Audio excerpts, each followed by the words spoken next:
shots.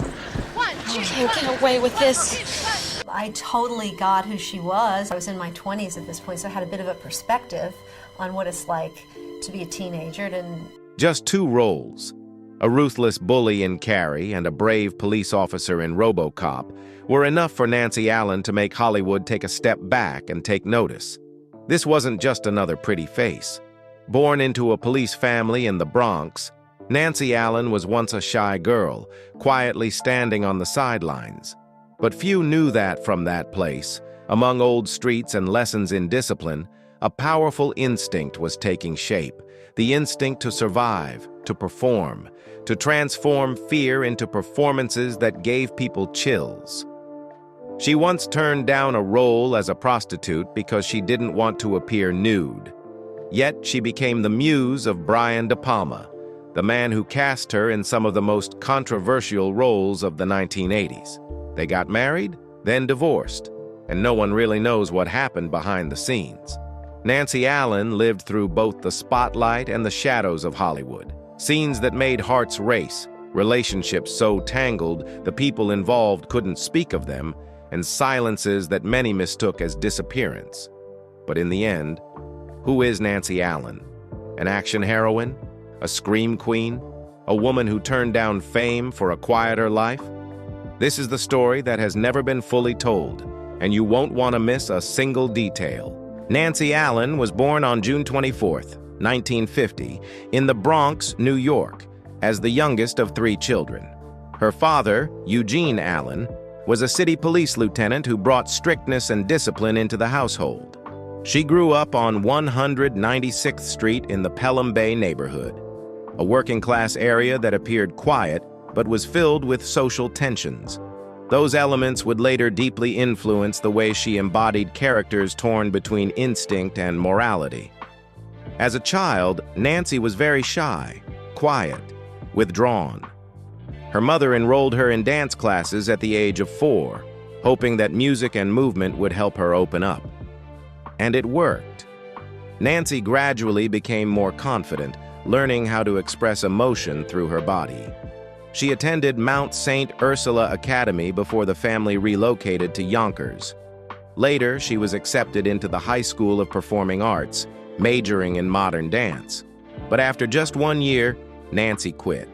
She once said, "Even though I loved dancing, it wasn't my life. It became all about grades, and I lost the inspiration I had in the beginning." It was then that she transferred to the Jose Quintano School for Young Professionals, where she first began to touch the light of a film set. There, her passion for acting sparked, not just performing, but a desire to embody, to be fully present as herself through the roles she played. Nancy Allen began her acting career at the age of 15, not in film, but through television commercials. She appeared in a series of standout ads for major brands like Breck Shampoo, Pepsodent, and Band-Aid. Though only on camera for a few seconds, she quickly learned how to work with the lens, understand camera angles, and master repeated takes, skills no acting school could teach better than real-world experience. But her first major turning point came in 1973 when she landed a small part in The Last Detail by Hal Ashby, a film starring Jack Nicholson. Initially, Allen was offered the role of a prostitute, something she turned down due to discomfort with nudity. However, legendary casting director Lynn Stallmaster still wanted her involved, and Allen was given another part, the woman at the party that Nicholson's character visits. Though it was a brief appearance, it was enough to ignite something. Allen later recalled standing on a silent set where you couldn't even hear the camera, and knowing this is where she belonged. It took several more years of auditions and struggle before Nancy Allen had her true breakout, a role audiences would never forget. It was 1976, and she played Chris Hargensen, the cruel, blonde-haired bully in Brian De Palma's Carrie. The film, adapted from Stephen King's debut novel, became a surprise box office hit for United Artists, grossing over $33.8 million domestically on a modest $1.8 million budget. More than just a financial success, it marked a turning point for Hollywood's attitude toward horror and fresh talent. Carrie earned 2 Academy Award nominations and helped reshape the turbulent landscape of 1970s American cinema. And among it all, Chris Hargensen, with her cunning eyes, mocking smile, and unrelenting cruelty, became a new archetype of villainy. A supporting role yet so powerful it overshadowed many leads, leaving viewers both repulsed and captivated. From Carrie, Allen didn't just find a career-defining role. She met Brian De Palma, the director who would shape the most celebrated chapter of her career. The two began working together regularly. From the indie comedy home movies, 1979, to the provocative thriller Dressed to Kill, 1980, where Allen portrayed Liz Blake, a complex nurse caught between survival instinct and psychological games. Her performance, both seductive and layered, earned her a Golden Globe nomination for Best Supporting Actress.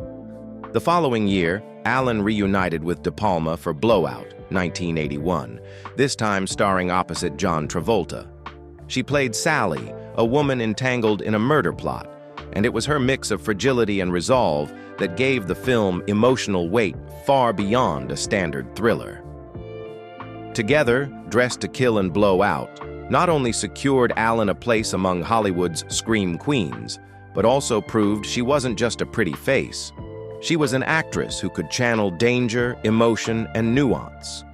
Around the same time, she also explored other major projects, from the sweetly ditzy character in Robert Zemeckis' I Wanna Hold Your Hand, 1978, to a role in Steven Spielberg's comedic blockbuster 1941, 1979. While the results varied, her choices revealed a willingness to experiment and a growing presence that refused to be boxed into any single genre. With Carrie, Nancy Allen didn't just step into the spotlight. She landed squarely on the radar of Hollywood's boldest directors, and the one who seized that moment, none other than Brian De Palma. After a few smaller collaborations like home movies, De Palma made a decisive move. He cast Allen as the female lead in his next daring project, Dressed to Kill, 1980. In the film, Nancy played Liz Blake, a call girl who unwittingly witnesses a murder and gets caught in the psychological maze of a killer. The role demanded a delicate balance between seductive allure and emotional depth, and Allen pulled off that seemingly contradictory feat.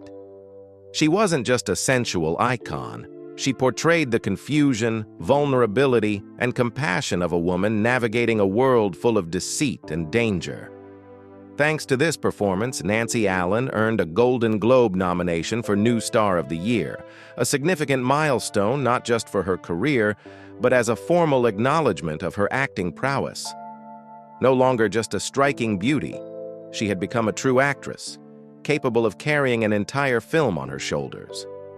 But Dressed to Kill brought not only acclaim, it also hurled Allen into the fiercest controversy of her career. The film faced harsh criticism from women's groups and the LGBTQ+ community for its extended nude scenes and the portrayal of the killer, a psychologically disturbed transgender character. Many believed the film reinforced harmful stereotypes and objectified women's bodies as visual commodities. Protests erupted at theaters across the country, and critics were sharply divided. Yet amid the backlash, Dressed to Kill was still hailed by reviewers like Roger Ebert as a modern Hitchcockian masterpiece, with Allen's surprisingly nuanced performance singled out for praise. In the storm of controversy, she became the rare focal point both sides, supporters and critics, could agree on. She didn't play Liz Blake, she was Liz Blake. That role didn't just cement Nancy Allen as a scream queen of the 1980s, it positioned her as one of the few actresses willing to take on difficult, thorny roles and turn what could have been one-dimensional labels into real, complicated, human characters. Still, Allen didn't confine herself to De Palma's universe. She expanded her choices, stepping into the science fiction genre, a bold move in the early 1980s, with Strange Invaders, 1983, and The Philadelphia Experiment, 1984. Though neither film became a box office sensation, Allen showed she wasn't afraid to break free from the seductive lead mold, portraying everything from a woman hunted by aliens to the girlfriend of a time-traveling soldier caught in a top-secret military experiment. These roles didn't bring major awards, but they marked a turning point in Allen's maturity as an actress. She was no longer performing just to stand out, but to explore. Critics began to notice her range as she transitioned from psychologically complex roles to surreal and high-tech narratives. That very courage set the stage for a spectacular transformation when she took on the role that would define her career. And then, the peak arrived in 1987, in the most unexpected way. Nancy Allen was cast as Officer Ann Lewis in RoboCop, the action sci-fi film directed by Dutch filmmaker Paul Verhoeven. It was a last-minute replacement, as actress Stephanie Zimbalist, originally chosen, suddenly withdrew to continue her contract on Remington Steel. But Allen turned an unforeseen opportunity into a defining milestone in her career. At first, she had doubts. "I saw the title RoboCop and thought, they're going to change that, right?" Allen recalled during a panel at the Hollywood show in Burbank, California. "I thought it was garbage, but then I couldn't put the script down. It was smart, funny, political, and most importantly, it had a female character I felt like I'd known my whole life." As the daughter of a New York City cop, Allen deeply understood the life-or-death bond between two partners. And she knew Ann Lewis was a role she couldn't pass up. To embody the character, Allen cut her hair short, underwent intensive training, and brought to life a strong yet gentle Ann Lewis, a woman who didn't have to sacrifice femininity to be brave. In a dystopian future where justice was manipulated by corporations and crime ran rampant, Lewis stood as the loyal and courageous partner of Officer Murphy, who would become RoboCop. But the role wasn't just another female sidekick in an action film. It was the last thread of humanity in a society turning mechanical. "I wasn't playing RoboCop's love interest. I played the person who knew who he was," Allen said, and audiences believed her. The film was a massive success, grossing over $53 million in the US, winning an Academy Award for sound effects editing, and quickly becoming a cinematic icon of the 1980s. Critics hailed RoboCop as a cyberpunk classic, masterfully blending violent action with sharp social commentary. And the character of Ann Lewis, with her steely gaze, gun in hand, and unshakable heart, became a new model for female action heroes. Not someone to be rescued, not trapped in a romance subplot, but a partner, a fighter, an equal. Allen reprised her role as Ann Lewis in RoboCop 2, 1990, and RoboCop 3, 1993, becoming one of the few actors to appear in all three films. Although the quality of the sequels declined, she remained true to the essence of the character, with curt lines, fierce expressions, and unwavering courage.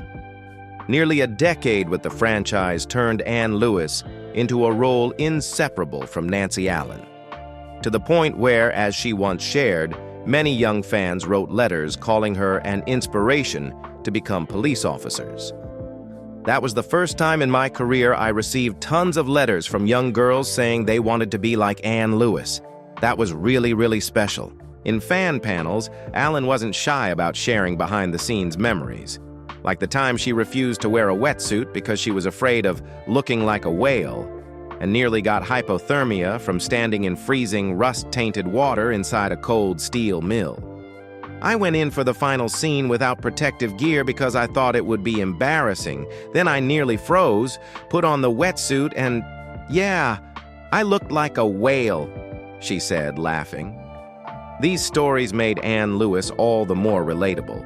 Not just an on-screen icon, but a role brought to life through real sweat and memories. Allen also spoke highly of director Paul Verhoeven. Every day on set was full of energy, challenges, and inspiration.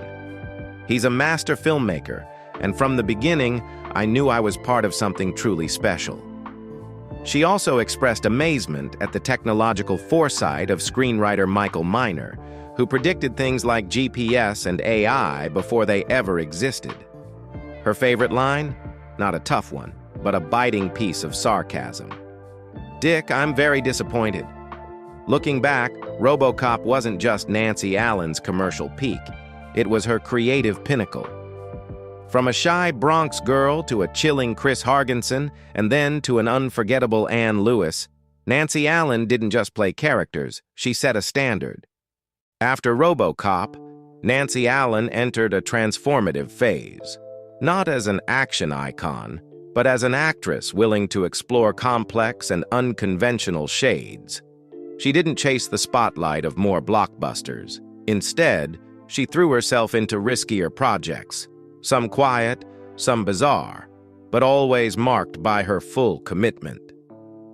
In Poltergeist III, 1988, Allen played the aunt caring for Carol Ann, the little girl with a connection to the spirit world. But tragedy struck when child actress Heather O'Rourke, who played Carol Ann, died suddenly at age 12 before the film was completed. Allen later admitted she almost walked away from the project, but chose to stay, for Heather, as a way to honor the child through her performance. It was Allen who preserved some of the franchise's emotional core with a portrayal full of concern, tenderness, and grief, even though the third installment was overshadowed by real-life loss. The following year, Allen surprised again in Limit Up, 1989, a quirky comedy fantasy in which she starred opposite Ray Charles. Allen played a female stockbroker who unknowingly strikes a deal with the devil for success, while Charles portrayed a mischievous investment demon. Though the film was critically dismissed as bizarre, Allen stood out for her charm, boldness, and willingness to be self-deprecating.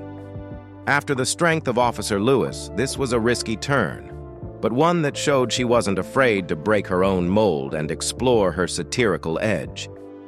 By 1990, Allen returned to psychological horror with Memories of Murder, a little-known independent film that revealed her emotional depth. She portrayed a writer haunted by a past murder case, slowly unraveling in a blur of reality and delusion. The film had a small budget and limited release, but within art house circles, Allen earned quiet respect. Her subdued, tormented performance, with eyes that seemed to carry layers of buried pain, spoke volumes. 3 roles, 3 worlds, and 3 affirmations that Nancy Allen didn't stop at the glow of RoboCop. She kept going, not to preserve an image, but to challenge herself. And that's what kept her relevant, not as a fixed icon, but as an artist in constant evolution. Nancy Allen was never the predictable type. She didn't rise through safe roles, but through boldness, playing a call girl in the eye of a controversy, a female cop in a man's world, and walking away from fame to pursue obscure indie films no one talked about. With Dressed to Kill, she stirred outrage. With RoboCop, she became a legend.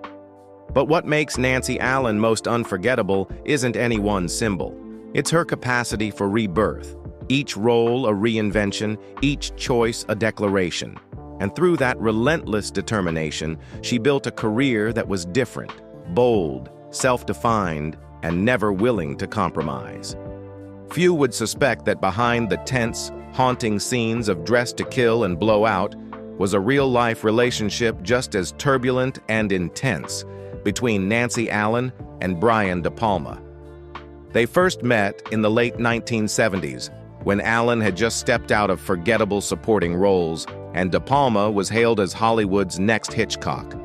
Their early collaboration in Carrie didn't just put Allen on the cinematic map.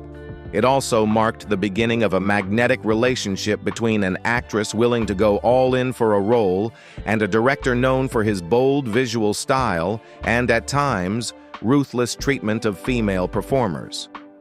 They married in 1979. At a time when De Palma's career was soaring and Allen was emerging as his muse. But their marriage was far from a fairy tale. Those close to the couple revealed that the clash of two strong artistic personalities quickly led to friction. De Palma, famously controlling and uncompromising, reportedly directed like a military commander, demanding total obedience. Meanwhile, Allen, passionate and resilient, couldn't avoid feeling stifled in what was supposed to be her personal space. Articles from that era hinted that their tension wasn't confined to the set. Cracks had also formed in their private life. While both avoided slandering each other in public after their divorce, whispers circulated in industry circles that Allen had felt sculpted into a performance tool. Some argued that her repeated casting in roles that were emotionally taxing, gender-sensitive, or sexually provocative wasn't purely artistic. It also mirrored a power dynamic between the director and his actress wife. The marriage ended in 1984, around the time Allen began stepping out from De Palma's orbit to seek roles beyond his films. Their split was quiet, no lawsuits, no scandals, but it left a visible gap in both of their careers. De Palma rarely worked with Allen again, while she started pursuing projects that reflected her own vision, an effort to break free from a shadow that had loomed over both her professional and personal life. In retrospect, the relationship between Nancy Allen and Brian De Palma wasn't just a romance between a director and an actress. It was a charged chapter of passion and power, of art and the emotional cost of intimacy in a high-pressure creative world. And though it didn't end perfectly, it left a deep imprint, both on her career and in the soul of a woman who had dared to walk through the darkest corners of cinema and real life alike. But her marriage to Brian De Palma wasn't the only time Nancy Allen sought connection in her personal life. After the emotionally taxing early 1980s, she ventured into new relationships, this time outside the spotlight of movie sets and sound stages. In 1992, Nancy married comedian Craig Shoemaker, famous for his quirky, lighthearted humor, a complete contrast to the dark and emotional characters Allen was known for. Many hoped this relationship would bring some lightness and balance to Allen after years spent under artistic intensity. But just 2 years later, the marriage ended. Sources close to the couple suggested that their personalities were simply too different, one introspective, the other drawn to crowds. Allen didn't share much about the breakup, only stating briefly in an interview, "We looked at life through two different lenses." By 1998, she entered her third marriage with Randy Bailey, a businessman from outside the entertainment industry. This time, Allen largely stepped away from acting, especially after RoboCop 3, choosing instead to live a quieter life focused on charitable work and cancer awareness campaigns. This was seen as her rebirth period, not as a screen siren, but as a woman reclaiming balance in life's simpler rhythms. However, after nearly a decade together, that marriage, too, quietly ended in 2007, without scandal or publicity. Though she never had children from any of her marriages, Nancy Allen consistently emphasized that what she sought wasn't an ideal family model, but a sense of connection, a rare thing in the chaotic, glittering world of Hollywood. Not only in her personal life, but also on set, Nancy Allen frequently faced intense challenges. While filming Blow Out, Brian De Palma's suspenseful 1981 thriller, she had to perform a scene that caused her deep psychological distress, being trapped in a car slowly sinking underwater. Allen admitted she had suffered from claustrophobia since childhood, and just imagining being unable to open the door or breathe was enough to make her dizzy. But instead of refusing or asking for a stunt double, she chose to face it head-on. "I thought if I didn't do it, the whole scene would lose its emotional weight. And I didn't want to be the one who held everything back," she shared in an interview. In the end, the scene was completed in a single take, with the support of the technical crew and what she described as a momentary kind of madness. But not every experience brought that sense of personal triumph. In RoboCop 2, 1990, Nancy Allen worked for the first time without director Paul Verhoeven, the man who had helped shape the character of Anne Lewis with her in the original film. This time, the director was Irvin Kershner, the seasoned filmmaker behind The Empire Strikes Back. However, according to Allen, the experience was far from fulfilling. "I felt shut out," she said bluntly in a rare interview. "There wasn't that sense of collaboration or trust like I had with Paul. I was hardly ever spoken to about my character. Everything felt cold and mechanical."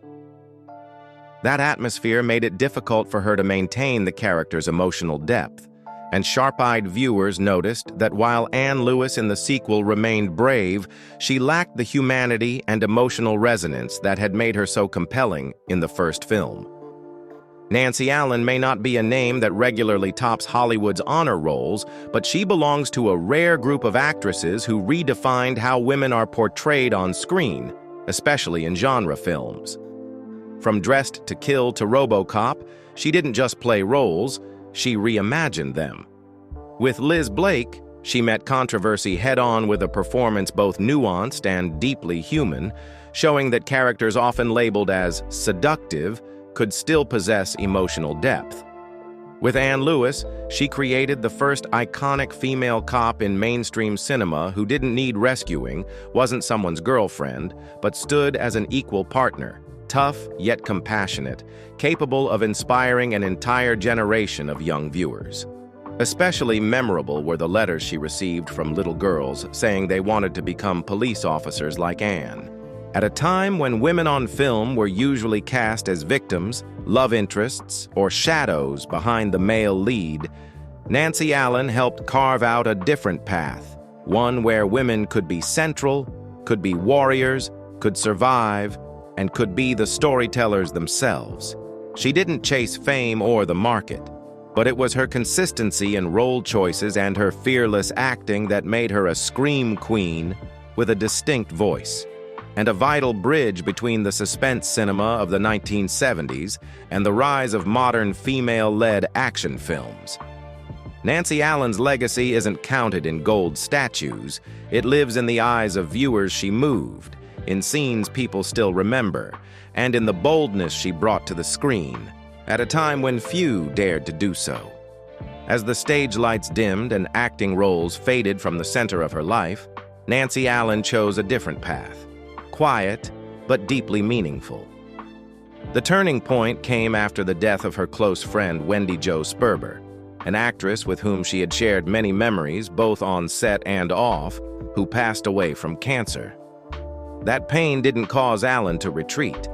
On the contrary, it opened up a new journey, healing not through film, but through presence and compassion in real life. From the early days of Wendy's diagnosis, the two recognized a painful truth. Los Angeles lacked comprehensive support for cancer patients and their loved ones. With Allen's help, the We Spark Cancer Support Center was founded in 2001, offering free emotional and physical wellness programs. In its early phase, Allen served as program director, building therapy groups and expanding services with modalities like yoga, Reiki, Qigong, and meditation, a bold and creative approach at the time. In 2010, Nancy Allen officially became executive director of We Spark. Since then, she has not only led fundraising efforts and operations, but has remained the heart of the organization, coordinating programs, managing teams, and guiding the mission. Each week, more than 45 free services are provided, from support groups, art therapy, and individual counseling, to holistic care for both patients and their families. Today, the center serves over 1,500 people annually. For Allen, this is no longer just a job, it's her life's mission. Although she has stepped away from the film industry, Nancy Allen maintains a strong connection with her fan community. In April 2025, she appeared at the C2E2 event in Chicago for a special reunion titled Dead or Alive, a RoboCop Reunion, joining former castmates to share memories and express gratitude for the enduring love RoboCop continues to receive nearly 40 years on. Currently, Nancy Allen lives in Los Angeles, where she devotes most of her time to We Spark. Occasionally, she participates in film events, but always with a warm and humble demeanor. No longer a star on the big screen, she has become a quiet light behind the scenes, a light that radiates through empathy and unwavering dedication to those fighting real-life pain. Some people enter Hollywood with blazing roles. Nancy Allen chose a quieter path, but left a profound mark through performances that refused to be forgotten. From a shy girl to an actress who broke through typecast roles to reveal emotional depth. From the muse of a brilliant but demanding director to a woman who knew when to step away and leave her comfort zone. To rediscover herself, both in art and in life. She didn't choose to become a mother, but she chose to love in a different way. For Allen, love means care. It's listening to someone else's pain and staying beside them in their darkest moments. WeSpark isn't just a workplace. It's the spiritual child she has nurtured with everything she has. Now in her 70s, Nancy Allen doesn't need another role to prove herself, because what she's left behind isn't just a mysterious Liz Blake, a strong Ann Lewis, or a tender-hearted Sally Bedina. It's a life lived with depth, with presence, and with grace. What about you? Do you believe that happiness doesn't always come from having everything, but from knowing what truly gives your life meaning? Share your thoughts in the comments. And if Nancy Allen's story moved you, don't forget to subscribe and turn on the notification bell so you won't miss the next special story coming your way. The next journey, whether it's someone you've always admired or someone you've never fully understood, will be here soon.